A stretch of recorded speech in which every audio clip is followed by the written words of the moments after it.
quão profunda é essa frase, do amor com que Deus ama o mundo, chega até nós pelo olhar da Virgem. Que profundidade esse sim que transformou a história da humanidade. Esse sim que fez com que os anjos estremecessem e aguardassem ansiosamente. O olhar de Deus para o mundo, a humanidade de Deus até o céu passa pelo olhar da Virgem Maria, pela carne da Virgem Maria, pela profecia da Virgem Maria, porque a humanidade encontrou a divindade através da carne da Virgem Santíssima, porque Jesus, ele é a carne da Virgem, né? Jesus, ele tem a carne dele foi dada por ela. Então, que nós possamos guardar no nosso coração essa mensagem, né? E até para que a gente possa partilhar um pouco nessa noite, né? Numa breve partilha mesmo que nós teremos hoje. Eu trago a leitura, a primeira leitura de hoje, que é da leitura da sabedoria. Nós estamos enveredando pela sabedoria, né? Por esses dias, nós lemos ontem na missa, e a leitura de hoje eu achei que ela foi tão bonita, né? E essa sabedoria é a manifestação da própria Virgem Santíssima também, né? Porque a sabedoria é o Espírito de Deus, e quando o Espírito de Deus, ele encontrou forma no ventre da Virgem Maria, essa sabedoria ela se encarnou. E essa sabedoria ela se encarnou por quê? Porque alguém foi dócil a essa sabedoria, né? Então que essa verdade ela caia sobre nós, né? E eu não sei se vocês tiveram a oportunidade de ler a primeira leitura de hoje, que está em Sabedoria 1:7, mas ela diz assim: amai a justiça, vós que governais a terra.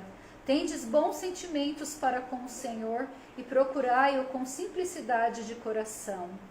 Ele se deixa encontrar pelos que não exigem prova e se manifestam ao que neles confiam.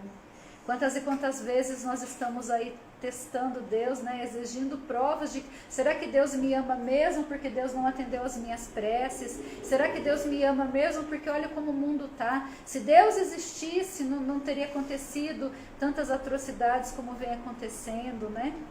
Mas, e a palavra continua, né? Pois os pensamentos perversos afastam de Deus, e seu poder, posto à prova, confunde os insensatos. A sabedoria não entra numa alma que trama o mal, nem mora num corpo sujeito ao pecado. O Espírito Santo que a ensina foge da astúcia, afasta-se dos pensamentos insensatos e retrai-se quando sobrevém a injustiça. Com efeito, a sabedoria é o Espírito que ama os homens, mas não deixa sem castigo quem blasfema com seus próprios lábios, pois Deus é testemunha dos seus pensamentos. Investiga o seu coração segundo a verdade e mantém-se à escuta da sua língua, porque o Espírito do Senhor enche toda a terra, mantém unida todas as coisas e tem conhecimento de tudo o que se diz. Palavra do Senhor. Graças a Deus. Que nós possamos trazer para a partilha nesse momento, né, uma breve partilha, esse clamor da sabedoria sobre nós, né? Cristo, ele tem tantas palavras, né, que manifestam a sua verdade de quem ele é, né? Ele é o caminho, ele é a verdade, ele é a palavra, ele é a sabedoria. Tudo isso é o Cristo, né? E enquanto o Cristo, enquanto sabedoria, ele clama por habitar nos nossos corações. E quando a sabedoria ela habita os nossos corações ele consegue conhecer a Deus e reconhecer a Deus, porque é o próprio Cristo que reconhece, né, a natureza do Deus em nós, né? Então, assim, o Cristo em nós nos deixa, nos permite enxergar a verdade de Deus, porque Ele próprio é Deus e Ele próprio é sabedoria. Só que quantas e quantas vezes os nossos corações eles estão afastados, né? E aqui a palavra ela vem nos dizer que se a gente coloca à prova o Senhor, né? Quando a gente exige provas da manifestação de Deus, ou quando muitas vezes a gente... Quando que a gente se afasta, né, da sabedoria? Quando a gente está num corpo sujeito ao pecado, né? Porque o pecado é quando nós desviamos o nosso coração de Deus. O que é o pecado? A própria palavra pecado, etimologicamente falando, né, ela significa errar o alvo, né? Eu pequei, significa eu errei o alvo. Então é quando eu saio da verdade de quem eu sou, quando meu coração se afasta da sabedoria, que é o entendimento da verdade. Então, o que nós podemos entender como sabedoria? O entendimento da verdade, que é a verdade que é Cristo. Então, a sabedoria é o Cristo encarnado em nós, né? E quando nós nos abrimos a isso, nós vamos deixando toda essa transformação acontecer. E a sabedoria, ela é conselheira, a sabedoria, ela traz paz, a sabedoria, ela nos traz a lucidez, a sabedoria, ela nos indica o caminho certo, ela nos traz tranquilidade nos momentos de cruz, de angústia, de dificuldade. Então, a sabedoria é tudo aquilo que nós precisamos para bem vivermos a nossa vida, né? A sabedoria é tudo aquilo que nós precisamos para amar verdadeiramente a Deus, para ter Deus no nosso coração de uma forma assim que nos preencha. E como buscar essa sabedoria? A Virgem Maria, né? A Virgem Maria, ela abriu o coração para que a sabedoria se encarnasse. Ela abriu o coração para que ela mesma buscasse essa sabedoria em Deus, né? Então, como a gente pode fazer isso? Se aproximando da Virgem Maria. Como que nós podemos clamar para que isso aconteça mais e mais na nossa vida? Clamando a Virgem Maria, a presença dela em nosso coração, em nossa vida, né? Então, ela é a sabedoria? Não, ela não é a sabedoria. A sabedoria é Cristo, né? Mas ela foi dócil à sabedoria. Ela emprestou o corpo dela para que a sabedoria se encarnasse e para que a sabedoria se manifestasse através dela. E talvez o mundo precisasse então um pouco mais de Maria, né? E quando você fala, né, quando a gente coloca Deus à prova, que a gente faz muito isso, né, a gente está ferindo o primeiro mandamento, né, onde a gente não ama Deus acima de todas as coisas, a gente ama a nossa vontade acima até de Deus, né. Então é grave quando nós nos colocamos assim, a todo momento os sofrimentos da vida eles batem a nossa porta, a gente querendo ou não, né? Então basta você tem duas escolhas, passar pelo sofrimento com Deus ou sem Deus, mas por ele você passará, né? E que a gente possa viver isso, né? Nessa confiança plena daquele que ama a Deus acima de todas as coisas e por isso confia e sabe que aquela via mais difícil, aquele caminho estreito, é para a nossa santidade, é para a nossa purificação, para a nossa santificação. Em tudo, se não cai uma folha sem que Deus saiba, em tudo na nossa vida também é permitido por Ele, né? Vontade dele para nós, que nós possamos sempre acolher essa cruz também, né? E assim, né, eu achei muito forte esse versículo 3, né? Para que a gente possa concluir, né? Para que a gente possa depois cantar mais uma vez rezando, pedindo a graça da Virgem Santíssima que construa em nós, né, esse coração aberto à vontade de Deus, aberto à sabedoria divina. O versículo 13 ele diz assim: pois os pensamentos perversos afastam de Deus, e seu poder posto à prova confunde os insensatos. Então, quantas e quantas vezes, né, uma reflexão muito importante que desse versículo e que pega o gancho com o evangelho de ontem, né, que é o evangelho das Virgens Prudentes. Quantas e quantas vezes o nosso coração, ele pode estar em Deus, ele pode ser servo de Deus, né, ele pode estar na conexão com Deus, mas ele pode ser vazio da espiritualidade, né? Porque é a representação das virgens, né? O que a igreja nos ensina? Quem são as virgens? Somos nós, a igreja. As virgens prudentes e as virgens imprudentes somos nós, a igreja, né? Mas quem que é a virgem prudente? A virgem prudente é aquela que tem o azeite. O que é o azeite? O azeite, ele é o amor, e em outras palavras, o azeite é a espiritualidade. Quantas e quantas vezes nós estamos indo nas missas todos os dias, cumprindo todos os preceitos, nós estamos aí rezando o rosário com Frei Gilson, o rosário com Hesed, fazendo novena daquilo, fazendo novena daquilo outro, fazendo 1 milhão de coisas. Mas será que o nosso coração ele está cheio de azeite realmente?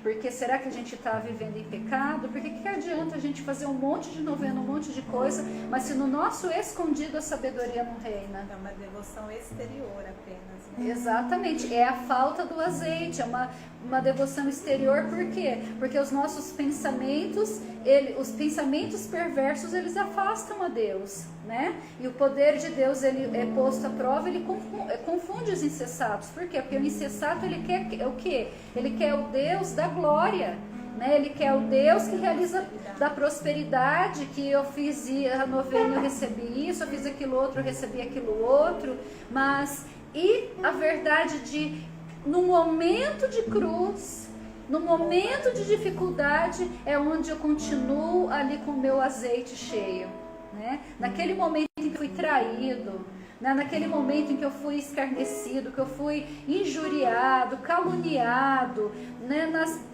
Que eu perdi o emprego, que veio uma situação difícil na minha vida, e tantas situações, é onde eu vou dizer se eu tenho azeite ou não. Né? Então, às vezes as pessoas pensam que o azeite está lá em fazer um monte de práticas exteriores, mas que são só casca. O azeite, gente, ele não é exterior.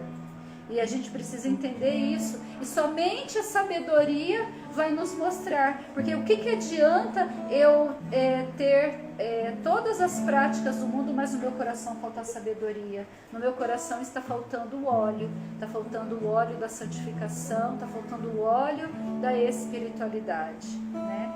E quando nós tivermos, né, essa sabedoria, será como o São Domingos Sábio que respondeu diante da pergunta: e se você morresse agora, o que você faria? Né? Fica essa pergunta para nós: se você morresse agora, o que você faria? Alguns correriam para o confessionário, né? O que ele falou? Continuaria fazendo o que eu estou fazendo, porque a paz reina, né? É uma devoção interior, né? É uma vida na graça e na virtude, né? Que possamos chegar um dia a falarmos assim como São Domingos Sábio, do nosso cotidiano e do nosso dia a dia, né? Que é na nossa rotina ali, no simples de cada dia, no cadinho do sofrimento, a gente realmente abraçar a vontade de Deus e ser coerente, né? Ser sábio, ser prudente, viver as virtudes, ser resiliente em todas as adversidades, que a gente possa mirar nestes santos, né? Eles são as setas para nós. Assim como o pecado, que a Brina falou, é aquilo que desvia o caminho, né? As virtudes, né? A vida dos santos é aquilo que aponta para o caminho. Que possamos olhar para os santos, né? O seu santo de devoção, e na vida deles ver aquilo que se assemelha à nossa e se apegar nessa fidelidade. Todos os santos foram fiéis, né? Que possamos ter essa graça da fidelidade para adquirirmos a sabedoria que vem de Deus. Amém. Que nós possamos, você que é consagrado a Nossa Senhora, né? Você que vai logo começar a preparação para a consagração, se já não começou, né? Acho que até já começou alguns dias atrás. Os que se consagram entre o dia 8 e o dia 12 de dezembro. Mas se você vive essa devoção de consagração à Nossa Senhora, que você possa então, né, nessa noite, no final dessa partilha, trazer para dentro do seu coração essa reflexão, né? Que Maria seja em mim, para que eu também, como Maria, permita que a sabedoria se encarne em mim. A sabedoria, ela não vai se encarnar na minha carne, né? Porque só a Virgem Santíssima é que teve a graça e o poder de dar carne para a sabedoria. Mas a sabedoria, por misericórdia, se inclina à nossa pobreza e ela deseja se encarnar em nossa alma. Ela deseja se encarnar em nosso coração. Então, que nós possamos pedir à Virgem Santíssima, né, que ela se encarne em nosso coração, para que para que, tendo sabedoria, nós possamos ser, né? Porque as virgens prudentes é isso, né? O contrário do prudente é o louco, né? Então, o contrário do prudente é o imprudente, o contrário do sábio é o louco, né? Então, que nós possamos ter apenas a loucura da cruz, que é a sabedoria verdadeira nos nossos corações, né? Amém? Vamos cantar, né? Vamos, que assim possamos encerrar esse momento, né, de devoção à Nossa Senhora, agradecendo a todos vocês que estiveram conosco nesta live, aqueles que irão acompanhar depois também, posteriormente. Saibam que todas as preces, né, como a Brina falou, do Kairos, né, Deus está em todo o tempo. Então, independente do momento, do horário, se você não conseguiu estar ao vivo, né, por N situações, Deus irá acolher as suas preces, né, colocadas neste momento, porque quando um ou mais se reúnem em nome dele, ele aí está. E aqui estamos em família, né, família grande, e muitos aí também, parte da família, estão nos acompanhando pelas redes sociais. Nós agradecemos muito por vocês dedicarem um tempinho aqui para vivenciarem isso, que é parte do nosso carisma, faz parte do Carisma Sal e Luz. E estender essa devoção que é do carisma com vocês é uma grande alegria para todos nós, filhos do Carisma Sal e Luz também. Então, que você se sinta muito acolhido nestes momentos de encontros de espiritualidade, de formação que a gente proporciona para vocês. É um pouquinho de derramar um pouco da nossa vocação para aqueles que gostam, né, de nos ouvir cantar, falar, né, a nossa fundadora, pregar para nós a palavra. Então, que você possa sempre também interceder por nós, porque nós precisamos muito da oração de vocês, para continuarmos fiéis naquilo que Deus tem para nós, os planos dele para nós, que são sempre muito grandes e os operários são sempre muito poucos. Então, que a gente possa ser fiel, né, mesmo no pouco. Então, vamos cantar de teus olhos, tá bom? Teus olhos para nós, qual chagas de dor e amor, são janelas pelas quais